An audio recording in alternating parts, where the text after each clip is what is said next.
This is Mike with This Old Relic. I just wanted to talk to you about my year of 2023 in hopes that my insights can help you reflect on your own year and decide how you need to move forward for 2024. This year I made a few of my month-to-month goals but missed a lot, and my year-end target I completely missed. So 2023 brought the first year since I was in business that I made a year-over-year loss in revenue. Now, I haven't looked at the profits yet. I may have been more profitable because I've spent less money, and I'm pretty sure about that. And I was only a couple $1,000s off of matching my 2022 revenues. Some positives that I've done this year: I started organizing my revenues, making funds for individual costs that get removed when the customer actually makes their payments. This has taken a lot of stress off my finances and has prevented me from having to worry about how I'm going to pay for that particular bill because, well, the money's already there. I put it in that fund. Recently, I got an employee. Okay, not really. She's actually technically been my boss for many years and isn't getting paid to do any of it. My wife has agreed to manage my business side of the social media, and I'm hoping with more steady posts that this will help increase my business. Now, This Old Relic social media accounts will still be managed by me, and I will still have a hand in the lawn care side and snow business. But more regular posts on that front, I'm hoping to increase my business overall. So this next topic I wanted to talk about because I think it's important. I think a lot of solo operators have to deal with this. Business-wise, I was looking at not making my month-to-month goals this year and has been pretty depressing for me. It culminated into a fall where the work was done and the warm temperatures of not even having snow possible in the forecast. I spent a few weeks in bed scrolling through YouTube. Not because I was sick, not because I had to catch up on everything, and not because I was sick physically, but rather mentally. It actually worried my wife. I just went through my head of everything I should have done and didn't, and I was able to snap out of it. Finally starting to get out of my bed and get back to work on the very many projects I have here around my house. I mention this not because I want your pity. Far from it. I mention this so that you might even recognize it in yourself if you see it, and take action. This is a depressing time of year for people in this business. Everything slows down. It's important to keep ourselves in a good mental state. I also want to be sure that I am talking about some of the negatives as well as the positives of being in business. So many people want to just focus on one or the other. I think it's important that we talk about it all. One victory that I had was getting away from my business, something we like to call vacation. It's not just doing it physically, but mentally as well. Taking up new hobbies, getting out over the weekend or for 6 days at a time, getting more quality family time, and letting go of all my stress. As with most parents, it's not uncommon to doubt yourself as one. It's part of being a parent, hoping you're doing what's best for your child. And there are always a few moments in your life that your kids, though they don't even know it, tell you that you're doing all right. This year, I got to see my son take his first shot at the soccer goal in a soccer game. It was blocked, but he tried. Seeing his confidence grow this year has been huge. I can go on and on about the ways that he's grown his confidence this year. I got to see his generosity in action. He came home from school one day. His class was doing a sock drive for the local homeless shelter. He said to Mom, "I need socks for my sock drive at school." We thought that meant we would have to go out and buy some socks for him to take to school.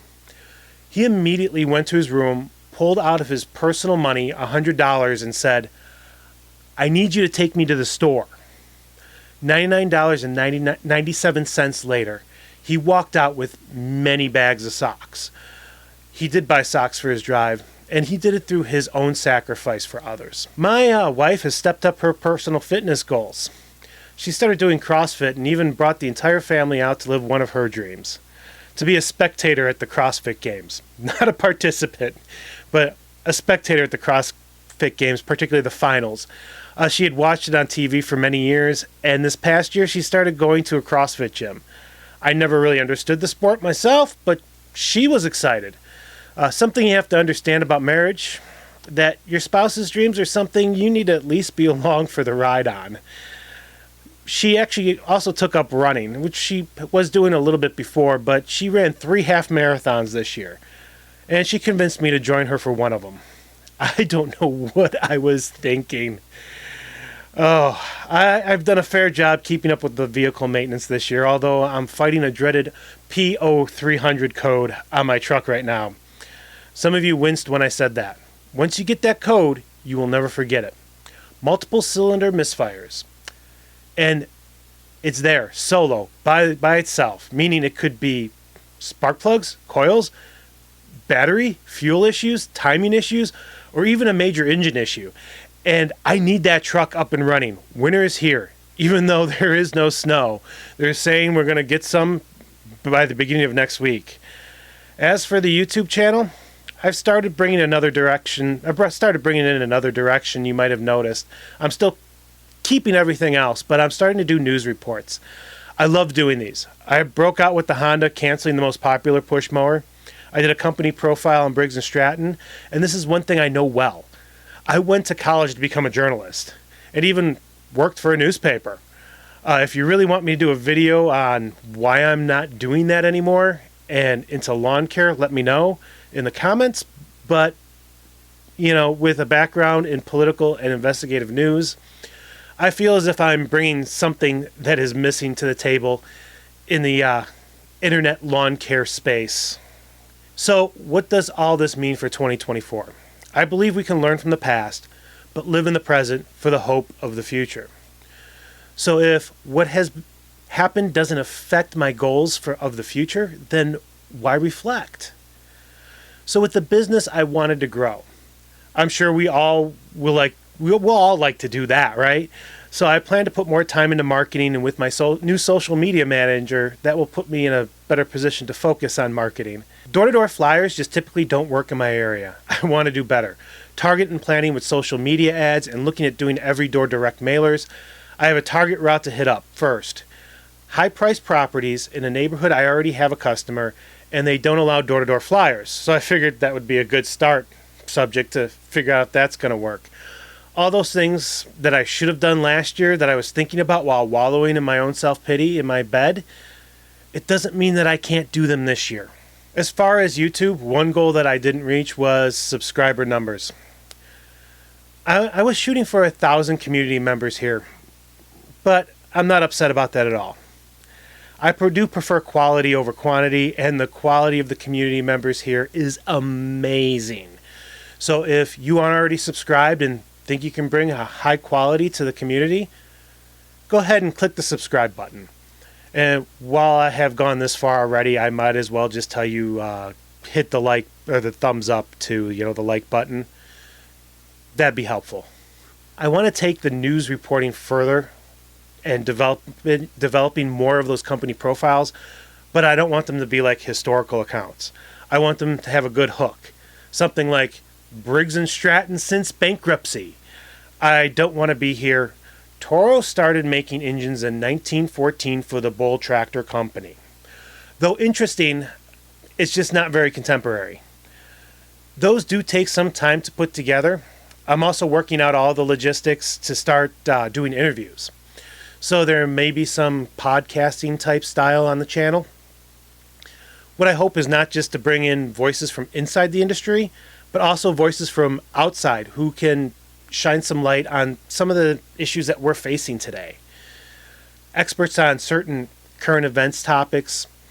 Let's start getting ideas to think outside the box so that we can start bringing those ideas into the box for our business. Well, and with all this fitness going on in my house, I have some ambitious goals for 2024, is to run the 2024 Chicago Marathon. This has always been on my bucket list, and they did this thing with the Chicago Marathon where they basically turned it into a giant fundraising event.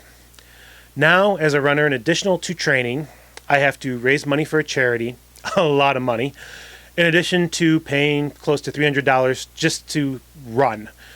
I have to raise over $17,000 for charity, and I decided to work with a local Chicago charity called Our Lady of the Angels. They do their ministry in the Humboldt Park neighborhood of Chicago, helping those who are, I hate to use the word poor because there are so many different ways to measure wealth. Let's just say financially strapped families. I wasn't quite ready to hit you up for money. I was looking to make a bigger production out of it, but I will put a link down in the description where you can donate to me. And if you want to really stick it to me, donate to my wife too. I'll put hers down in the description. I'm pretty sure she's going to want to make a competition out of it. So the question is, will you be the first one to donate? If you are, say it in the comments. Take your prize of bragging rights. So I hope all your goals and dreams come true in this 2024. And I just wanted to wish you a very happy new year.